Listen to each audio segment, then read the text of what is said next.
Hi, my name is Alex CARLUCCI with Gustan Cho Associates. I want to talk to you about non-occupied co-borrowers. So, if you're doing a conventional loan, you want to do a non-occupied co-borrower on a single-family home, a 2-unit, 3-unit, 4-unit, no problem. They like them to be related to you or your company, or there's a couple of different options you can do. Sometimes a friend if you can prove a close relationship. But when you have a non-occupied co-borrower, the percent down for conventional remains the same. So if you have 3% down, owner-occupied, and you have a non-occupied co-borrower for a single-family home, you can have that 3% down.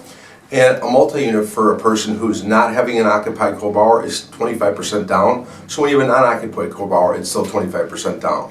Now the unique thing is with FHA is when you have a non-occupied co-borrower for a single-family home, the down payment's 3.5%. When you don't have a non-occupied co-borrower for a 4-unit, it's still 3.5%. But you add a non-occupied co-borrower for a 2 to 4 unit, it becomes 25% down because they treat it as you're straw buying for that person as an owner-occupant to get away around the 25% down for investors. So they're going to just treat you that way, and there's no way around it. So keep that in mind. 2 to 4 units FHA, when you're using a non-occupied co-borrower, that means they're not going to live there, it's 25% down for 2 to 4 units. If you buy it yourself and you qualify on your own, you could put 3.5% down on a 4-unit. Conventional is 25% down anyway for 4 units, so the non-occupied co-borrower is still 25%. So keep that in mind. It's kind of tricky there, but FHA, non-occupied co-borrower, 2 to 4 units, 25% down, there's no way around it.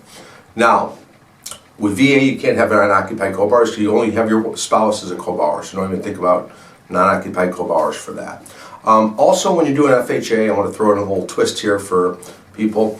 When you are buying a multi-unit and you have to have, let's say for a 4 flat, let's say the rents are $1,000 each. Let's say you're going to live in one of them. So they'll take, even though you're renting out the other 3, they want to take all 4 rents, multiply it by 75%, and that's your max mortgage payment. So if your mortgage payment's any more than 75% of all 4 rents, it will not close. It's called a, what is it called? It's a test. It's some, I know this answer. I'll get back to you in a second.